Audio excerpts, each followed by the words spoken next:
స్వచ్ఛ భారత్ లక్ష్య సాధనలో కరీంనగర్ జిల్లాలోని సిరిసిల్ల కూడా చేరుతోంది. వ్యక్తిగత మరుగుదొడ్ల నిర్మాణాన్ని 100% పూర్తి చేసుకునే దిశగా జనానికి అవగాహన కలిగించి ముందుకు సాగింది. గ్రామాల పరిశుభ్రతకు పెద్దపీట వేస్తూ మహాత్ముని ఆశయాలను చేరుకుంటోంది. నియోజకవర్గంలోని ప్రతి ఇంటికి వ్యక్తిగత మరుగుదొడ్డి ఉండేలా స్వచ్ఛ తెలంగాణలో ఆదర్శంగా నిలుస్తున్న సిరిసిల్లపై మరిన్ని డీటెయిల్స్ మా కరెస్పాండెంట్ కిరణ్ అందిస్తాడు. మన కరీంనగర్ జిల్లాలోని సిరిసిల్ల నియోజకవర్గంలో ఉన్నాం. రాష్ట్ర ప్రభుత్వం కేంద్ర ప్రభుత్వం చేపట్టిన స్వచ్ఛ భారత్ గ్రామీణ మిషన్లో భాగంగా 100% మరుగుదొడ్ల నిర్మాణాన్ని పూర్తి చేసుకున్న నియోజకవర్గంలో ఉన్నాం. ఇప్పుడు మనం చూస్తున్నాం ఇక్కడ నిర్మాణ దశలో ఉన్న మరుగుదొడ్లను మనం గమనించవచ్చు.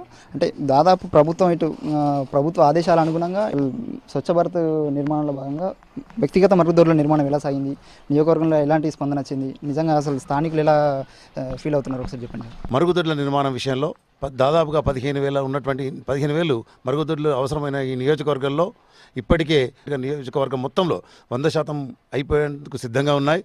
దీనికోసం అందరినీ చైతన్యపరచడంలో భాగంగా మంత్రి గారు ప్రతిరోజు ఇక్కడ సమీక్షిస్తూనే ప్రతి అధికారులు, ప్రజాప్రతినిధులు, తర్వాత ప్రజలు కూడా స్వచ్ఛందంగా తాము ముందుకు వచ్చి వారు మేము కట్టుకుంటాం, మీరు రండి అని చెప్పి ముందుకు వచ్చారు. మీరు ఎలా మీ స్థానిక ప్రజలు ఎలా రిసీవ్ చేసుకున్నారు? స్థానిక ప్రజలకి ఈ మరుగుదొడ్ల విషయంలో నిజంగానే అవగాహన లేనప్పుడు అందరూ మా నాయకులు కానీ అధికారులు కానీ వాళ్ళ ఇంటింటికి వెళ్ళి మీరు ఈ మరుగుదొడ్లు కట్టుకున్నట్టయితే, ఎందుకంటే ఒక అంటే మీ స్త్రీలు అభిమానంగానే ఉండడమే కాకుండా మీకు ఈ రోగాలు, అంటు రోగాలు కానీ ఇవి కానీ రాకుండా ఉంటాయి. మరుగుదొడ్లకు ప్రభుత్వం మీరు ఏం చేయాల్సిన పని లేదు, మరుగుదొడ్లకు ప్రభుత్వమే పైసలు ఇస్తుంది, మీరు సహకరిస్తే చాలు, మేము మీకు ప్లేస్ చూపిస్తే చాలు అని చెప్పి మనోళ్ళు వెళ్ళి అక్కడ అందరినీ ఆర్గనైజ్ చేసి ఒక్కొక్కరిని, అంటే సర్పంచులు కానీ, ఎంపీటీసీలు, అక్కడ లోకల్ ప్రజాప్రతినిధులు, పార్టీలు, వివిధ పార్టీల నాయకులు అందరూ వెళ్ళి వాళ్ళను కన్విన్స్ చేసినప్పుడు అందరూ దాదాపుగా కన్విన్స్ అయ్యారు. సో దానితోటే మేము ఈరోజు 100% దిశగా పయనిస్తూ ఉన్నాం. అధికారులు కూడా, అన్ని శాఖల అధికారులు కూడా ఎక్కడికక్కడ గ్రామాన్ని దత్తత తీసుకొని ఇక్కడ వ్యక్తిగత మరుగుదొడ్ల నిర్మాణానికి కృషి చేస్తున్నారు. ప్రస్తుతం మనము పోలీస్ శాఖ వారు తీసుకున్న దత్తత గ్రామాల గురించి ఒకసారి అడిగి తెలుసుకునే ప్రయత్నం చేద్దాం. సార్, మీరు పోలీస్ శాఖ తరఫున సిరిసిల్ల నియోజకవర్గంలో ఎన్ని గ్రామాలు దత్తత తీసుకున్నారు, అక్కడ వ్యక్తిగత మరుగుదొడ్ల నిర్మాణం ఎలా సాగుతుందో ఒకసారి చెప్పండి. సిరిసిల్ల కాన్స్టిట్యుయెన్సీ 100% ISL పూర్తి కావాలని, October 2 లోపల పూర్తి కావాలని ఆదేశించడం జరిగింది. మా పోలీస్ శాఖ కూడా మేము ఈ సిరిసిల్ల మండలంలో 3 గ్రామాలను దత్తత తీసుకోవడం జరిగింది.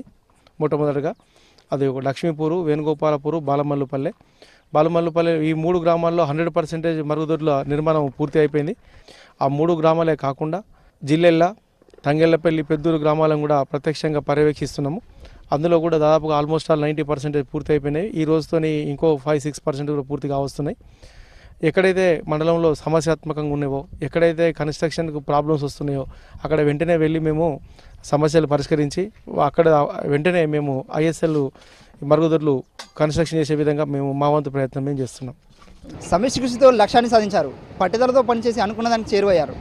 స్వచ్ఛ భారత్ గ్రామీణ మిషన్లో భాగంగా వ్యక్తిగత మరుగుదొడ్లను సంపూర్ణంగా పూర్తి చేసుకొని తమ ప్రత్యేకతను చాటుకుంది కరీంనగర్ జిల్లాలోని సిరిసిల్ల నియోజకవర్గం.